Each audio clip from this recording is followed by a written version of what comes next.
Olá! No vídeo de hoje a gente vai falar sobre um dos melhores adubos orgânicos que você mesmo pode estar produzindo aí na sua propriedade. No caso, é o composto orgânico, todos os materiais que a gente vai utilizar já está ali atrás. Então, se você busca mais conteúdos, você está buscando conteúdos relacionados a uma agricultura mais sustentável, com cuidado com o meio ambiente, de base agroecológica, esse vídeo e os demais vídeos do canal é para você. Então já considera se inscrever no canal e deixar o like. E bora pro vídeo. Bom, em relação aos materiais que a gente vai estar utilizando para preparar a compostagem, o primeiro que eu vou falar é o feijão de porco, que ele vai entrar em grande parte na compostagem, vai ser o principal material, justamente por a gente ter esse material em grande abundância aqui na nossa propriedade. O feijão de porco é uma leguminosa rica em nitrogênio. Se você quiser saber mais sobre essa questão de fixação biológica de nutrientes e sobre o feijão de porco, eu vou deixar um link de um vídeo que eu já gravei falando sobre isso. Bom, para além do feijão de porco, outro material que a gente vai estar utilizando na compostagem é o esterco. E a principal função do esterco, no caso esse aqui é um esterco novo, é um esterco bem fresco, parte dele é fresco e outra parte é um pouco mais curtido. E a ideia de utilizar o esterco é principalmente fornecer micro-organismos para a compostagem. Outro esterco que a gente vai estar utilizando também é o esterco de galinha. Você pode utilizar um, se você só tiver um, você pode utilizar. Se você tiver mais de dois, também pode utilizar. O importante é que você tenha esse material. E a ideia de a gente utilizar dois é por justamente ter composições um pouco diferentes e também apresentarem nutrientes diferentes. No caso, esse esterco de galinha aqui, ele já está sendo acumulado aqui há algum tempo e acaba que ele criou muitos micro-organismos. Além do esterco, a gente também vai utilizar a palma. A palma ela tem uma função muito importante, que é a quantidade de água que ela tem. Essa questão da água da palma e essa função muito importante, eu vou falar logo mais na frente, né?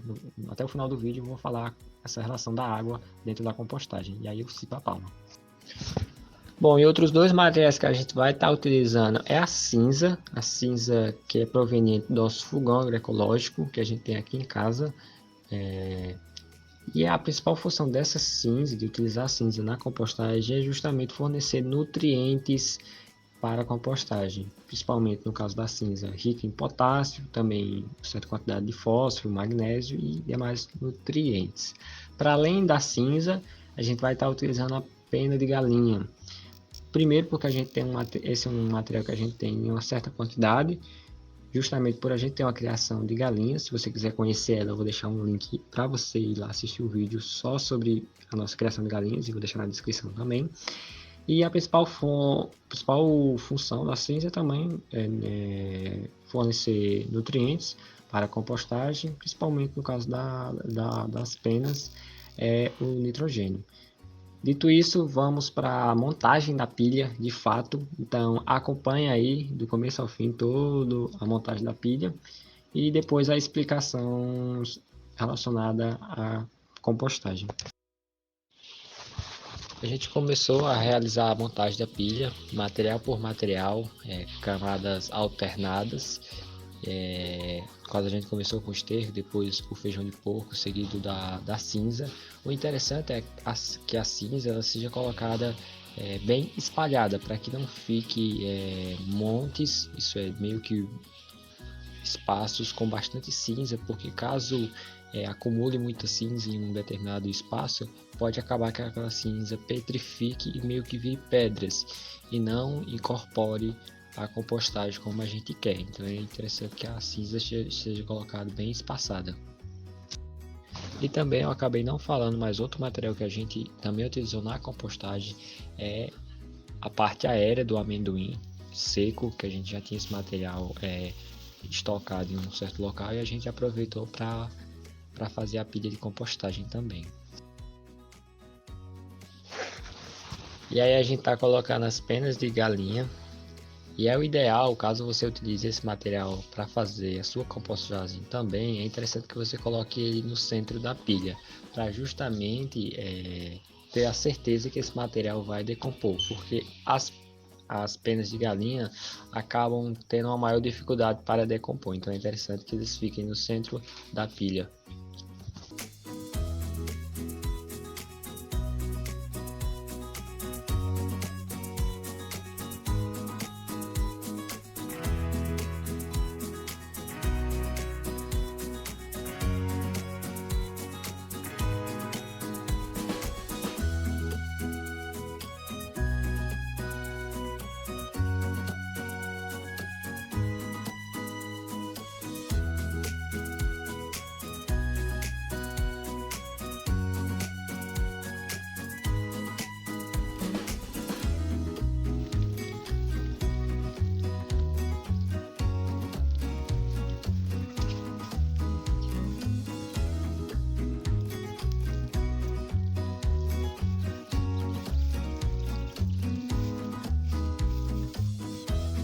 Bom, pilha de compostagem feita, como vocês podem estar vendo aqui atrás de mim, camada sobre camada, deu um trabalho, mas conseguimos terminar.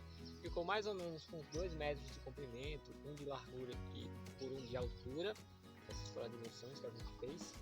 E aí agora tá pronta, né? Agora é só esperar o resultado magicamente. Na verdade, agora que começa diversos processos e fica mais fácil de compreender os processos para obter uma compostagem de qualidade se a gente dividir em 3 etapas.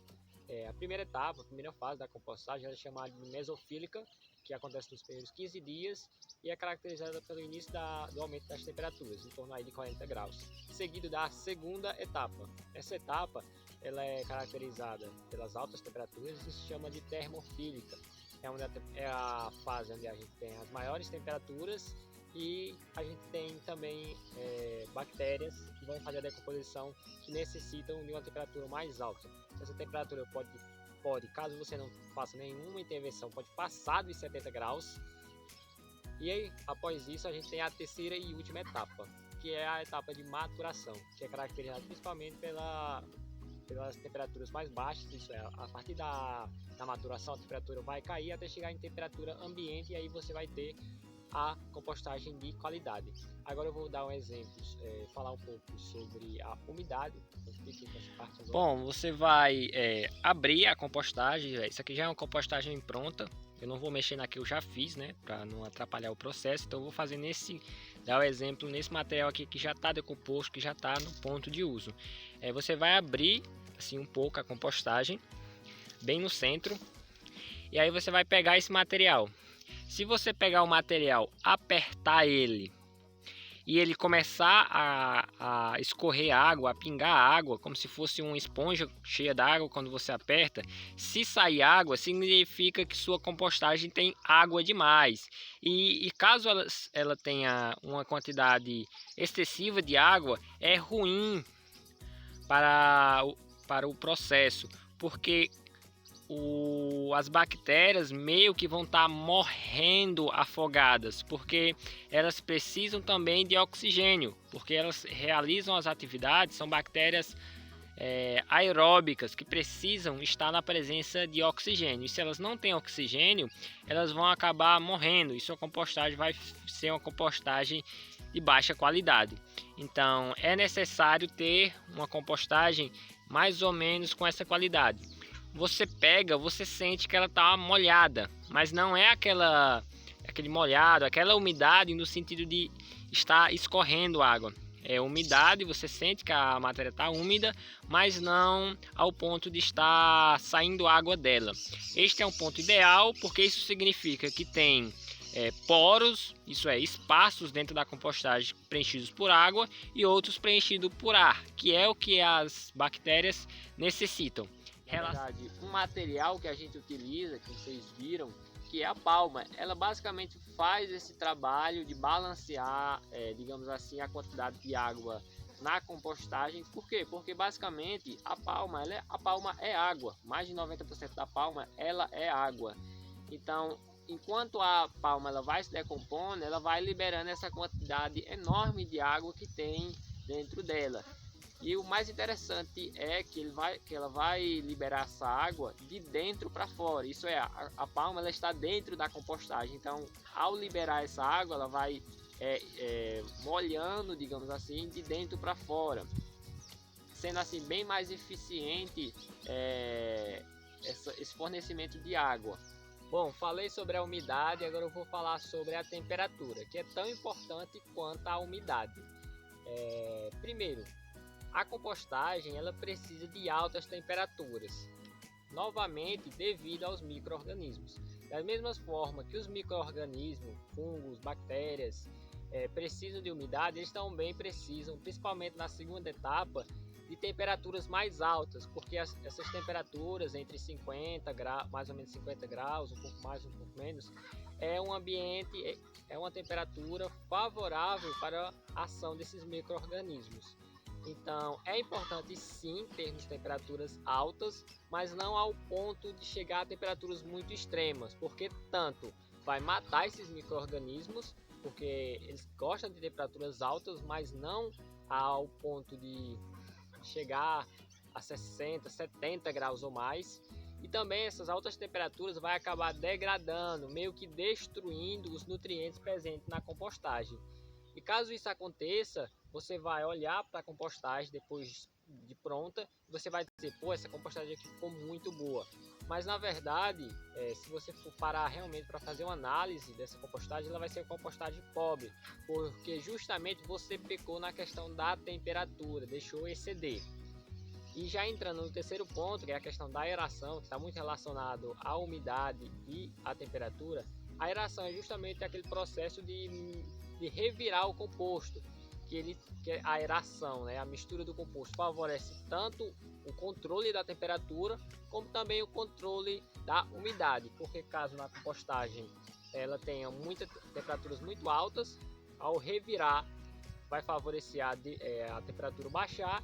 Também, caso tenha na compostagem pouca quantidade de oxigênio, pouca quantidade de ar, ao revirar você vai favorecer a entrada de oxigênio na compostagem, favorecendo assim um ótimo ambiente para as bactérias, que é basicamente quem realizam todo o processo de compostagem. E é claro, para fazer esse monitoramento, você saber a época, o momento ideal para fazer o reviramento, você tem que ficar sempre monitorando a temperatura. Você pode fazer isso com um aferidor de temperatura, ou você pode utilizar o método do facão, que é você enfiar a lâmina do facão dentro da pilha de compostagem, e ao passar alguns segundos, de 30 a 1 minuto, ao você tirar o facão, se ele estiver bastante quente, ao ponto de você não conseguir segurá-lo ou ficar em contato com ele há muito tempo, significa que a temperatura está alta. Da mesma forma, você pode fazer esse teste utilizando sua própria mão. Caso você não consiga manter sua mão em contato com a pilha de compostagem, significa também que a temperatura está muito acima do ideal. E essas são algumas formas de você aferir a temperatura e saber o momento ideal de fazer o reviramento da pilha. Outro ponto também que vale destacar é o uso de uma cobertura, por exemplo, uma lona, para cobrir a compostagem. Isso é interessante sim, porque vai favorecer com que as temperaturas se elevem mais rapidamente, e isso vai acelerar o processo de decomposição. Mas tem um ponto negativo também, porque essa lona em cima da compostagem vai aumentar a temperatura e vai favorecer também a compostagem chegar naquela temperatura extrema que não é bom, que não é favorável para os micro-organismos. Então sim, ela vai acelerar o aumento da temperatura, mas vai também facilitar a compostagem chegar a altas temperaturas. Então tome muito cuidado no uso de uma lona ou de alguma cobertura em cima da compostagem. O ideal mesmo é que você deixe ela descoberta, favorecendo assim a ação normal da temperatura, né? Sem ter algo externo. Então essa foi a compostagem, é assim que a gente prepara, são essas as principais dicas que eu tenho para passar para vocês. E se vocês gostaram do vídeo de hoje, já deixa o like e considere se inscrever para não perder os próximos conteúdos. A ideia é também trazer mais conteúdo sobre adubos orgânicos e também uma forma geral de convivência no campo, convivência no semiárido, uma agricultura de base agroecológica, trazendo sempre um jovem passando essa ideia.